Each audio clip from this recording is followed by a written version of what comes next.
The following program contains scenes that some viewers may find disturbing.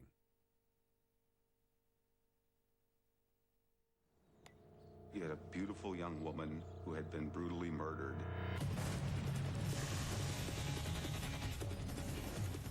We were mortified to find out that she had been dismembered. This was just kind of an overkill, that this was someone she knew very well and was very angry. The biggest challenge was getting enough evidence. Our hands were tied in being able to prove who committed this crime. There was no doubt in my mind who we had and who did it.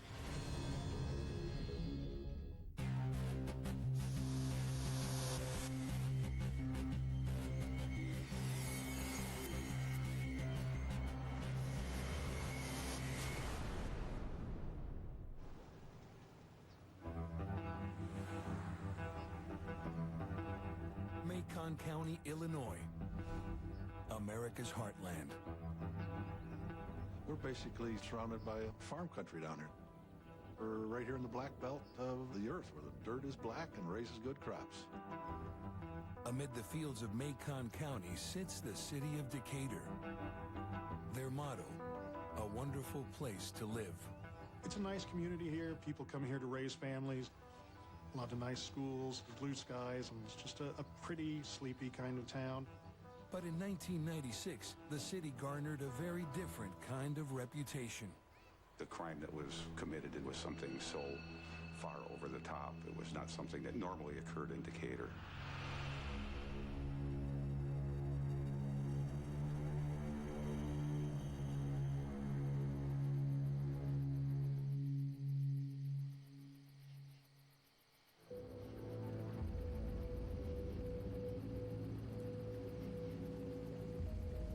On a lonely stretch of highway, 40 minutes outside of Decatur, a police officer stops to check a Pontiac Bonneville abandoned on the roadside. The headlights were on, the passenger door was open, and the motor was running. There were some items scattered around in the front seat, fast food bag, half-eaten candy bars, some change sprinkled around on the seat. I think your immediate reaction would be possibly an abduction. Officer Thomas runs a vehicle check. The car belongs to a young man called David Swan. He informed the Piatt County Sheriff's Office that his girlfriend, Karen Slover, was driving it and should have been a little boy Colton with him. But there is no sign of Karen Slover or her son. The boyfriend tells the officer that he and Karen both work at the local newspaper, the Decatur Herald and Review. He hasn't heard from her since she left work. By all accounts, her day was fairly normal, and she left at 5 o'clock with great plans for the weekend, and her first stop was going to be to pick up her son, Colton. Swan calls Karen's parents, Larry and Donna Hearn.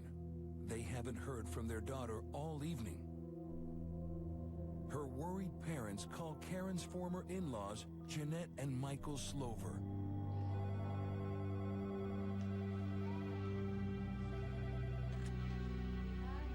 Jeanette answers the phone, and it's Karen's father asking if she's seen Karen or Colton. Well, we got Colton, but we haven't seen Karen. Karen hasn't showed up. 3-year-old Colton is the apple of his mother's eye. Karen divorced Colton's dad, Michael Jr., 2 years earlier, and his parents babysit their grandson. They say their former daughter-in-law never picked him up. Karen Slover was supposed to pick up her son at 5:30 Friday afternoon, but she never did. Instead, this Herald and Review newspaper employee is missing. Her car was found Friday night about 10 p.m. More than 24 hours have come and gone with no word from the beautiful young mother. Investigators pore over the abandoned car for clues.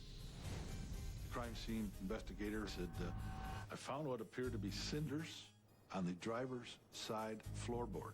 And it appeared to him that everything on the driver's side seemed to be wiped, which would tell us that somebody was probably trying not to leave any fingerprints. It appeared to me on first inspection that that was a stage scene. But if the scene was staged, by who and why? When I found out that Karen was missing, my mom and I had gone to the gas station just down the street, and there was a flyer. I think we were just in shock. It was disbelief. I don't think that we really thought something bad had happened. You felt really bad for her parents, and you knew they had a kid. So I think it made a connection in people's minds. Investigators believe it's highly unlikely that Karen has run off with another man. Her friend tells them she would never abandon Colton. Karen was very, very proud of her son, Colton.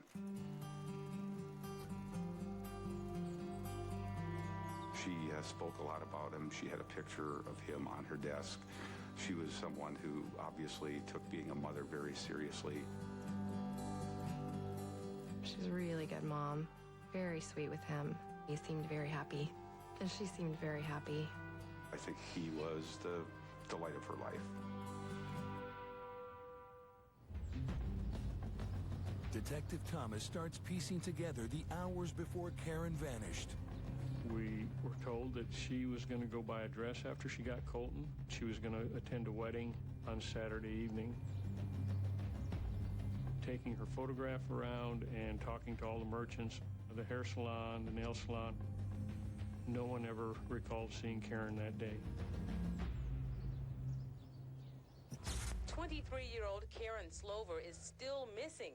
Police have been searching the area by foot and by air and are interviewing anyone that may have any information regarding Slover or her disappearance.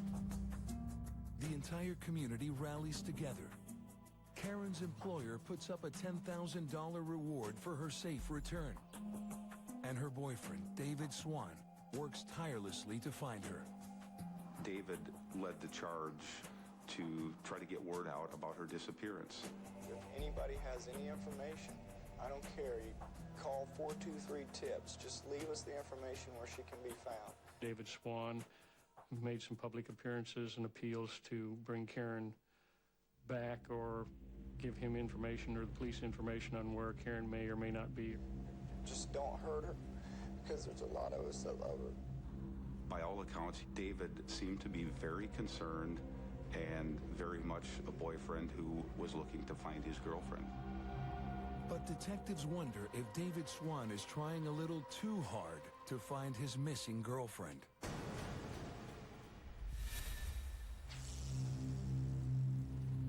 Two days after Karen's disappearance, local fishermen make a grisly find. A boater on Lake Shelbyville was out, sees his bag in the lake, so he thought he'd be a good Samaritan, pick it up. But when he picked up in the bag, it felt a little different than garbage. I was on patrol with the sheriff's office and was dispatched to Lake Shelbyville.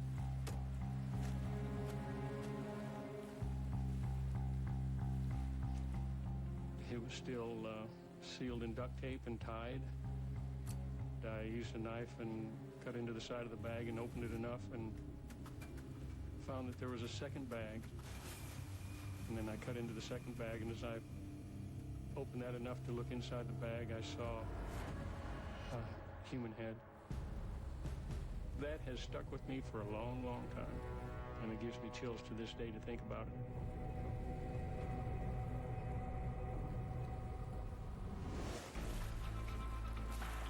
The search continues, and police find more bags floating in the lake.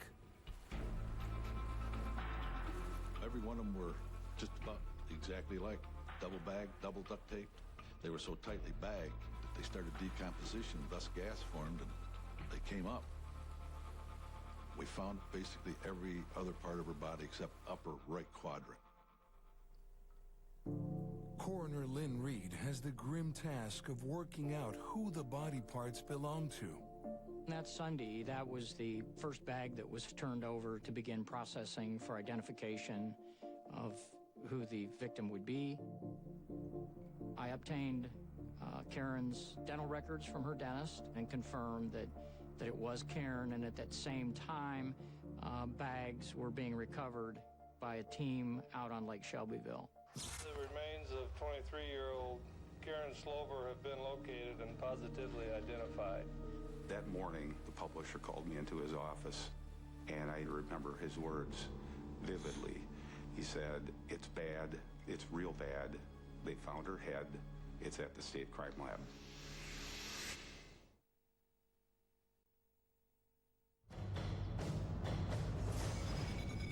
In Decatur, Illinois, a young mother has been murdered and dismembered. The question all over town: who would want to kill Karen Slover, and in such a grisly manner? Karen didn't have enemies. She was a very, very, very likable, very lovable person. Not very many people would have that kind of spite towards her. The autopsy reveals the full horror. The fact that the body parts were wrapped in plastic bags and taped, keep the water and the other elements away, actually preserved it. We were able to determine that she had suffered multiple gunshot wounds to the head, which was the cause of death. The dismemberment part was post-mortem or after death. Pattern injuries show the type of cutting that a certain instrument would leave. The pathologist pretty much determined that it had to be some sort of a power tool, power saw.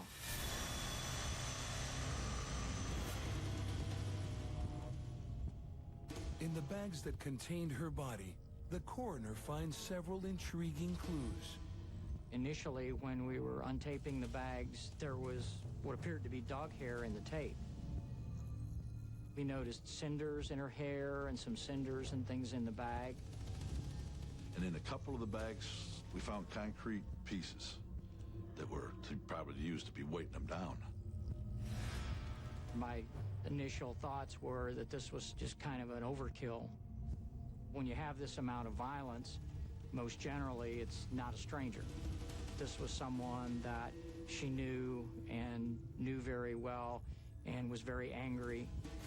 Someone boiling over with rage, yet capable of methodically carving up Karen's body and tossing the parts into Lake Shelbyville. One of the logical places to assume that the bags were thrown would have been off of the Finley Bridge. The crime scene guys proceeded to process the bridge. On the bridge, they discovered a blood spot. It must have seeped out of one of the bags. And I figure if one of the bags had a hole in it, that's why the body part never surfaced. Close to the blood spot was a fingerprint. The fingerprint was lifted and it was ran through what we call APHIS system here, which runs nationwide, but we never could get a identification on it. Fingerprints in the state of Illinois are required to have a certain number of identifiable points to make them worthy for submission as an exhibit. And this fingerprint did not have enough points to even be entered into evidence. Family and friends pay their final respects as today closes a chapter in Karen Slover's life. News of her death has been tough on those who knew her. It was just really hard emotionally. We were mortified to find out that she had been, dismembered. The overriding question was why? And it was because Karen was such a buoyant young woman and everyone liked her. Her mother ran this letter in the paper. It's to her daughter's killer. Part of it says, "What could she have possibly done to deserve such a cruel death? Why did you have to destroy such a beautiful girl?" The gruesome crime has put all of Decatur on edge. The community felt fearful. There was speculation that could have been some sort of serial killer. Fear has many in its grip. I don't know, it's scary. Very scary. I have a young child and I worry about her a lot. There was no idea, at least in the first day or so, who could have done this. Early on the investigation, there was some concern about possibly a serial killer. However, by checking with our other districts and other major cities, we didn't have anybody running around that was just killing people, so we kind of backed off anything of like a serial killer and just kind of went straight to somebody that knew her, possibly, that's involved in this homicide. But investigators do have their eye on one man, the man who lent Karen his car, David Swan, her boyfriend. David Swan tried to inject himself into the investigation in the beginning. Call 423-TIPS. Just leave us the information where she can be found. He was always going on TV. He was always calling us. He was being extremely cooperative, wanted to know what was going on at all times. And a lot of times that's a red flag for law enforcement. My prayer is whoever did this will be caught. I thought he overplayed it a little bit on TV. The case isn't that old, and here he is running around wanting to flaunt himself to everybody that he was the greatest thing. To me, I didn't feel he was real sincere. Some of David's actions early on led some people to believe that perhaps he was doing that as a ploy to try to send a message that he was Karen's boyfriend and that there was no way he could have anything to do with this. One of the things that David Swan also did, besides getting on the media, was he held up a birthday card that he purported was to him, and in fact it was to a former boyfriend. So he wasn't truthful in a lot of issues, so it made us believe that maybe he really wasn't truthful in his answers about Karen Slover. Especially since David Swan had been dating Karen for only a month. So it wasn't one of those long-term relationships, but he led people to believe, to hear him talk, you know, they were just moments away from getting married, and that was very far from the truth. They'll pay the price for what they did for taking such a wonderful person away from all of these people who love her, from her parents, from her 3-year-old son, from me. If you want to inject yourself into the investigation and help all the time, we have to wonder why. And when detectives zero in on his movements the night Karen died, even more red flags go up. He was scheduled to go to a wedding, and there was a rehearsal dinner that he attended, and then he wasn't seen again for quite a while. There was about an hour and a half or 2-hour lapse that he couldn't account for. And then he showed up late for the wedding rehearsal. It was very possible in that timeline that David could have been involved in the homicide. Swan has no alibi, and detectives soon learn that he was no angel. David Swan was a rather disturbed individual. He impersonated a police officer at one point and was arrested. David Swan spent time in a mental hospital setting. As it turned out, there were some things in David's past that at least added to the possibility that he could have been involved in something like this. He had a background that kind of led us to believe that he possibly could have been our perpetrator in the whole thing. But to pin the murder on Swan, detectives need a credible motive. They learn that Karen Slover had dreams of escaping Decatur and making it as a fashion model. That dream was about to come true.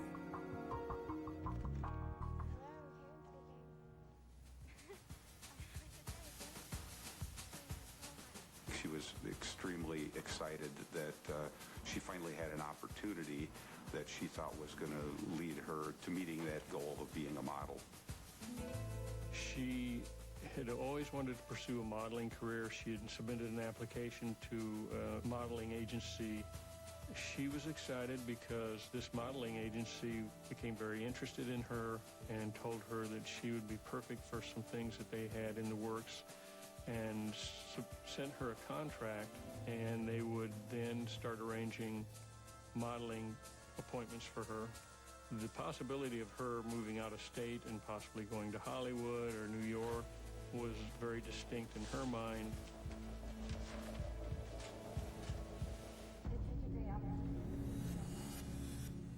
maybe Karen's plans for a new life away from Decatur pushed her boyfriend over the edge. We determined that it was very possible that Karen did not reciprocate that interest in dating that David Swan felt, and she probably was going to break up with him. He became enraged and killed her, is what we suspected when we thought maybe David Swan was involved in her killing. The whole situation involving David as a potential suspect created a great deal of angst in the workplace. So many people liked Karen and were her friends. David had his small group of supporters in his department, but there were many people in the building who thought David was guilty. The police searched David Swan's house. David was very cooperative. And he said, I understand. He said, I know I got a little background problem. But investigators don't find any incriminating evidence. No blood, no murder weapon, nothing connecting him to the crime. And then we set up surveillances on him. We surveilled him for about 3 weeks, 24 hours a day, just to keep an eye on him. There were other people in Karen's life that needed to be checked out as well, like her ex-husband, Michael Slover Jr. We learned that Karen received a call about 3 o'clock in the afternoon, and the coworker said that Karen was all up in the light because she got this modeling contract. Then about halfway through, the coworker could see that Karen just went from this up bubbly to right down like a little whoop pup. And when the phone call ended, the coworker said, well, who are you talking to? She said, Michael Jr.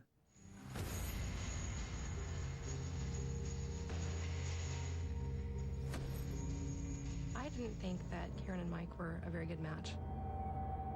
He was very abrasive and rubbed people the wrong way and said such strange things. Michael Jr. was abusive. Michael Jr. was controlling and had some anger and rage issues toward Karen when they were married. For detectives, it's a real puzzle. Did these anger issues lead the ex-husband to commit cold-blooded murder?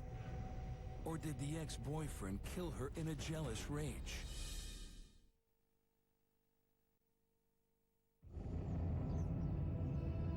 In the heart of Illinois, the dismembered remains of a vivacious and popular young mother have been found in a lake. The public was keenly interested in what was going on in this case, and you had a beautiful young woman who had been brutally murdered, and they were thirsty for information. It was talked about because it's like that storybook town. Nobody, gets killed. But when you found out it was so grisly, I think that's when people were like, oh my gosh. Investigators have 2 suspects in the frame for Karen Slover's murder. Her boyfriend David Swan and her abusive ex-husband Michael. Michael, from all our information, wasn't a good father, and nor was he a good husband. He was kind of a bully all the way through. Friends recall one telling incident. He opened her car door and grabbed her out by her throat and threw her against her car door. We screamed and ran out there, and he immediately started apologizing. I'm so sorry, I was just worried about you. But it was obvious, though, he was just ready to attack. He really was. The couple divorced after 2 years. They fought bitterly over custody of their young son. Karen won, but there was a catch. A court stipulated Michael's mother, Jeanette Slover, be the sole babysitter while Karen was at work. It upset her greatly that she had to leave Colton with Jeanette because Jeanette vied for Colton's affection. Karen couldn't do anything right, according to Jeanette. Michael Jr. sided with his mother and held Karen in disdain. Detectives wonder whether Michael Jr. might have wanted to stop his ex-wife and son from leaving the state permanently.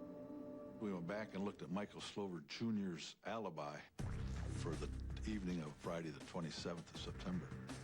He worked as a security officer for Cub Foods, and he had left Cub Foods allegedly to have lunch, and he remembered that he had biggie fries and a strawberry shake, and he paid with a certain denomination bill. On his way to his night job as a barroom bouncer, Michael Jr. even stopped at a traffic accident and spoke to an officer. From about 3:30 on in the afternoon until 2 o'clock the next morning, he goes out of his way to be seen. Michael Slover Jr.'s alibi was just too pat. Investigators put him through a lie detector. Now, polygraphs can't be used in court. That gives us a pretty good idea who's telling the truth and who isn't. Michael Slover Jr.'s was inconclusive. With no concrete evidence against Michael Jr., the police let him go. But the ex-husband remains a strong suspect. As far as I'd seen, there was only one person that had been that violent with her, and that was Mike. I felt that he was related in some way to her death. The aspiring model had dated a number of boyfriends. All must be investigated and eliminated. We always backtrack to find out, who was all in a relationship with Karen at the time and prior to, in case one of them could be our suspect. One of them is Brian Maxey. Brian Maxey was the type of individual that Karen liked. A very big man. He worked out, very much a man's man. The couple had split a year earlier. We did a full background check on him, and he also came over and took a polygraph exam.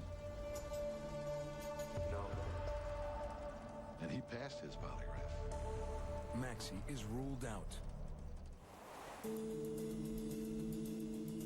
A week after Karen's body was found in Lake Shelbyville, investigators receive a promising tip. The Slovers' neighbors report some odd activity at their used car lot. The car lot itself is set back probably 75 yards off the highway. It was more of a junkyard than a car lot. Half car here, car parts, tires all over the place. Extremely cluttered, very dirty. He kept a couple of the dogs in there. The gentleman that owned the store adjacent to their property said that on Saturday, Michael Jr. and Michael Sr. were out cleaning and burning around the car lot, like trying to clean it up, which that guy said that's the first time ever since Michael Sr. owned the property. The Slovers for years had never maintained that car lot. So the city of Mount Zion had petitioned them and cited them for not cleaning up their property. We found out that the Slovers, in fact, kept very much to themselves, very much stay-at-home people. I knew Mike Slover, met him being in the car business, would see him at the car auction, and Mrs. Slover, Jeanette, would come to the car auction with her husband, and she would have her grandson, Colton. They were kind of odd people. The relationship between the Slovers and their former daughter-in-law was troubled. The Slovers were very much in love with their grandson, Colton, and I think there was some bad blood there that existed between them and the divorce that Karen had with Michael Jr. Karen's friend said when she would return from Jeanette and Michael Sr.'s house with Colton, she was literally reduced to tears virtually every time because of the combative nature and the accusations that Jeanette would make toward Karen being a poor mother. It was almost like Colton was her son. The fact that Karen was using them for child care reinforced that love, and their desire very much was to keep Colton in their lives. And Karen's desire was to take Colton out of their lives. Could the grandparents' love for young Colton be a motive for murder?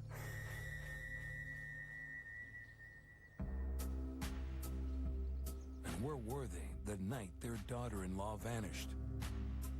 Jeanette Slover and Michael Slover Sr. didn't have any alibi. We learned that Michael Sr. was working at the Clinton power plant. He left the job about 3:15, and he, allegedly in his statement, he goes home. Jeanette's there and Colton's there. 5 o'clock comes when Karen is supposed to pick up Colton, and Jeanette said it's not unusual if Karen didn't pick him up right at 5, it might be a little later. She makes a statement that she goes up to the Kmart to go and get some Play-Doh for Colton and then come back to the house. Meantime, waiting for Karen to show up. We found out from a phone call from the manager of Kmart that Michael Slover Sr. was in there trying to obtain a receipt for the Play-Doh Fun Factory that he alleged to have purchased when in fact Kmart didn't even carry that item. So that was kind of an interesting twist in him trying to put together an alibi. In effect, the Slovers have no alibi. Worse, they've clearly lied to the police. Investigators checked the Slovers' phone records. There was a flurry of calls between the Michael and Jeanette Slover home and Miracle Motors.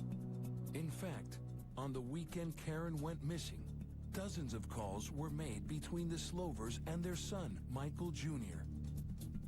Michael Slover received several phone calls from his parents, one of which allegedly was that Karen was missing, and he was allegedly distraught about that, but continued to work his full shift.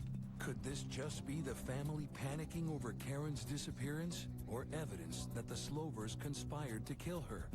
Wherever the truth lies, the Slovers are no longer talking.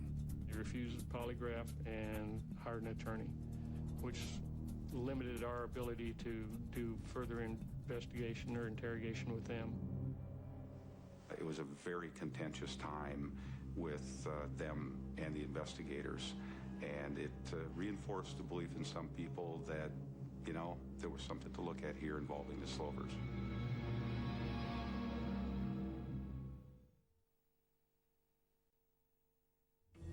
2 weeks have passed since the savage killing of Karen Slover. Her boyfriend, David Swan, is a prime suspect. So too her ex-husband and his parents. Police turn up the heat on the ex-in-laws. Investigators obtain a search warrant for their rundown car lot. We were unsure on specifically what to look for. We were looking for a crime scene. We were looking for firearms. We were looking for .22 ammunition. We were looking for blood, bullet holes, anything that may indicate that that could be a murder scene. After the autopsy was done, it was determined that Karen was shot with a .22 caliber weapon. In all, I believe we seized 16 guns, but no .22 handgun, and I had no handgun, so after it was all done and tested, we had to return all the weapons back to them. The search comes up empty.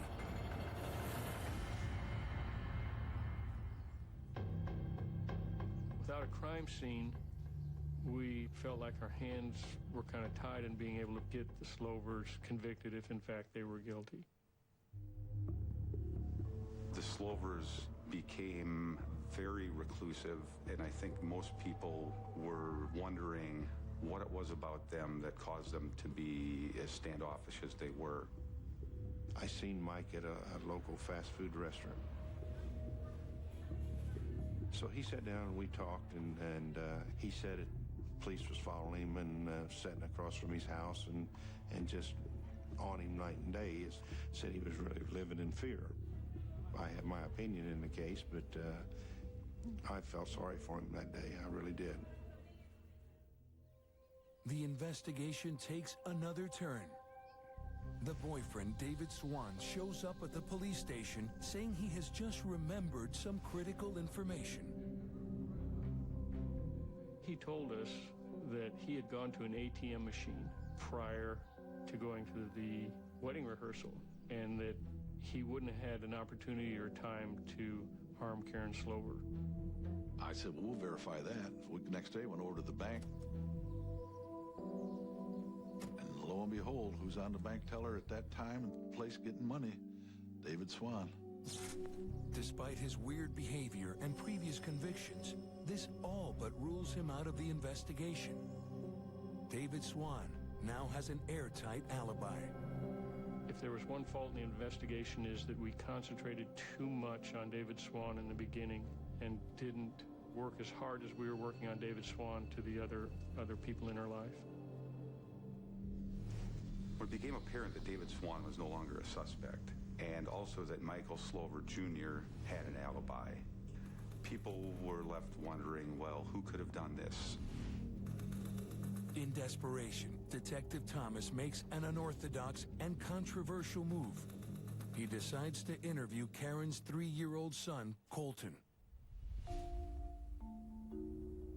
We flew in an expert from Texas, the same individual that interviewed the children of the incident down at Waco. And he interviewed Colton, and we were able to observe it on a closed-circuit TV. His opinion was that Colton, in fact, had seen his mother murdered. It got to the point where our focus on the Slovers seemed to indicate that we were going in the right direction. Their suspicion deepens when Michael Jr. suddenly leaves town. Out of the clear blue, Mary Slover, Michael Slover Jr.'s sister, adopts Colton, which really threw us all off. And then the next thing we know, her and her brother head to Tennessee. They wanted to get out of the area, I'm sure, because then the heat was pretty hot up here for them. But with no evidence to nail the Slovers and no new suspects, the case cools. The case languished for a while. The leads had dwindled. We were working on it part-time and not devoting full time to the case. 2 years pass and no progress. Detective Mannix never gives up. And I was sitting there in the office looking at it, and I asked the lieutenant if I could renew the case. And he says, well, what do you got? And I said, well, I'd like to look at it scientific on here. And I brought up about the concrete being found in the bag, the cinders. And I says, on the body part bags, we got animal hairs.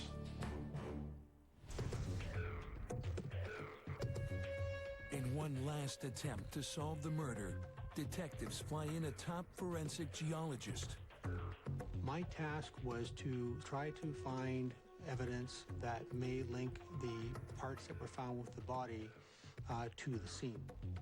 Concrete is a very, very common building material that you find all over the world. So you have to look at the component parts of the concrete, the sand and the aggregate and the admixtures within the concrete pieces themselves, the trowel marks on the outside, what the surface looked like, what the rebar looked like, and trying to match those together. What we were able to determine is that the concrete found from the Slover yard was consistent with 2 of the pieces of concrete that were found with the body parts. After more than 2 years, the matching concrete is the smoking gun investigators have been waiting for. Just before 9 this morning, police returned to this Mount Zion location, a business owned by Michael Slover Sr. Once again, investigators search the Slovers' used car lot, Miracle Motors. It was March. It was an unusual snowstorm that hit, and we executed the search warrant in rather poor conditions. We were looking for a host of things, such as parts of fibers from her clothing, bone chips, hair, anything that could lead us to say that she was actually on that site, and that's where she met her demise. I passed by the Miracle Motors, and the FBI were there, and it looked like something out of, one of the movies. I mean, they were dissecting the place. I mean, you knew instantly what was happening without being told. You looked at it and went, yep, that's got to be them looking for evidence. We took out over 65 5-gallon buckets of soil. We moved all the soil to a secure area in a warehouse, and as it dried out, we sifted that soil down to the consistency of coffee grounds. It was long, hard, tedious work. The massive undertaking pays off. I was able to determine that the cinders that were found in the vehicle were consistent with also coming from the Slover yard. But not good enough for a conviction. Then, Detective Mannix remembers the dog hair found on the duct tape used to close the bags containing Karen's body parts. I thought, you know, we got human DNA. Is there animal DNA? So I got 3 grooming brushes, of which I took standards off the dogs. And the one guy said, "What are you doing this for?" I said, "I don't know, I got a hunch about these dogs or something." In an unusual move, Detective Mannix sends the dog hair for DNA analysis. Not long after, the Slovers euthanize their 2 black Labradors. I found that rather strange that they would kill a couple of family pets once they knew that we had obtained dog hair samples from them. Did the Slovers kill Karen as well? The Decatur police hope they finally found the evidence to prove it. 2.5 long years have passed since the murder of aspiring model Karen Slover. Now, after months spent analyzing the 65 gallons of soil taken from her former in-law's car lot, a breakthrough. Some articles were found that could be garnered as evidence. In our siftings over about 3 to 6 months, we find some rivets and fly buttons from jeans. One of the buttons looked like a button from a shirt. Detective Mannix has a strong hunch the buttons come from clothes Karen was wearing the night she was killed. He makes the dramatic decision to exhume her body.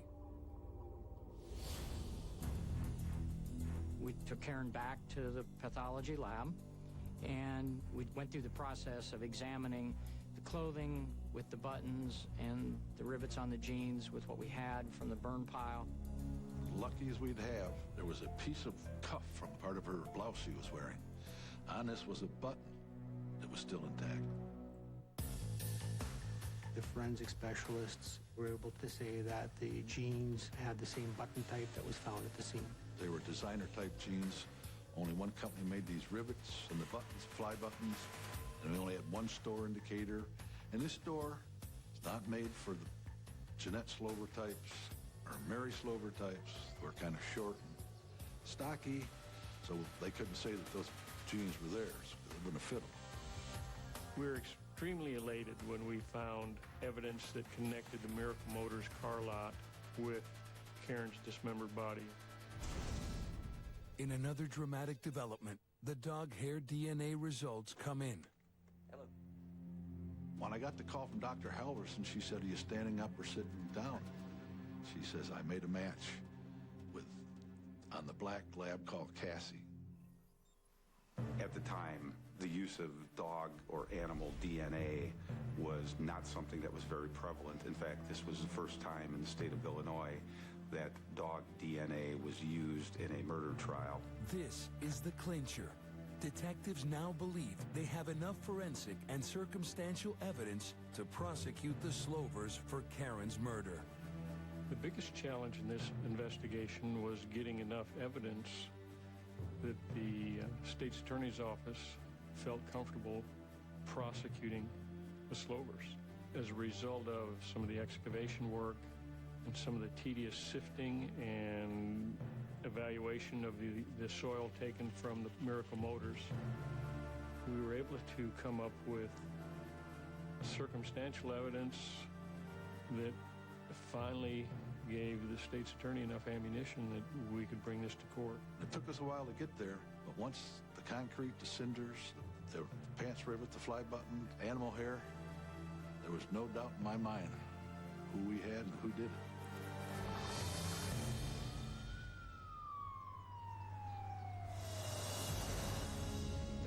And 4 months to the day of Karen Slover's disappearance, investigators say they have her killers. On January 26, 1999, Jeanette and Michael Slover are arrested. Their son Michael Jr. is arrested at his new home in Tennessee. All 3 denied the murder. But detectives now believe they have a pretty clear idea of what happened on September 27th, 1996. Karen received the call she dreamed of, her first modeling job. But Michael Jr. was furious that she planned to leave town with his son, and so were her in-laws.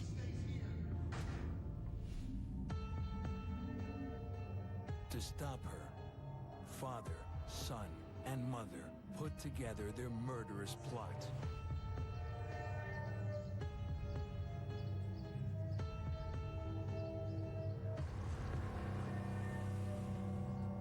Karen gets there at 5 o'clock, a little after 5, to pick up Colton.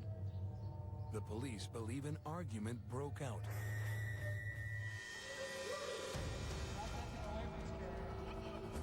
Why are you doing this? Our theory is that Jeanette's the one that shot her in the back of the head first.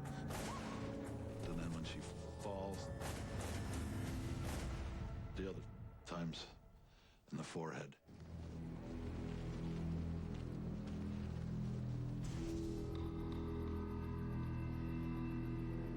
The Slovers then abandoned her car on a lonely highway, staging it to look like an abduction. Michael Slover Jr. went about his business, went to his job as a bouncer, and did all the things that he needed to do to set up his alibi. Sometime in the next 24 hours, Michael Jr. cut up his ex-wife's body with a power saw, bagged the parts, and threw them into Lake Shelbyville, thinking she'd never be seen again.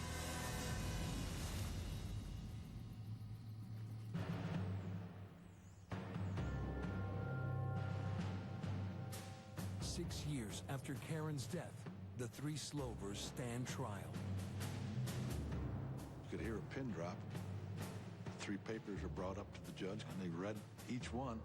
All 3 Slovers plead innocent, but the jury disagrees, and they are sentenced to 60 years each for Karen's murder.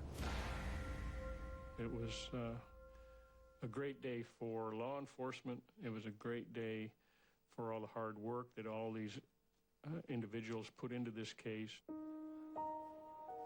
But it was just a sense of relief that finally there had been some justice served in the death of Karen Slover. There was a long time where the people I feel were responsible for her death were out living their lives, and, Karen wasn't. So it was satisfying, I think, to an extent, to know that they'd been sentenced.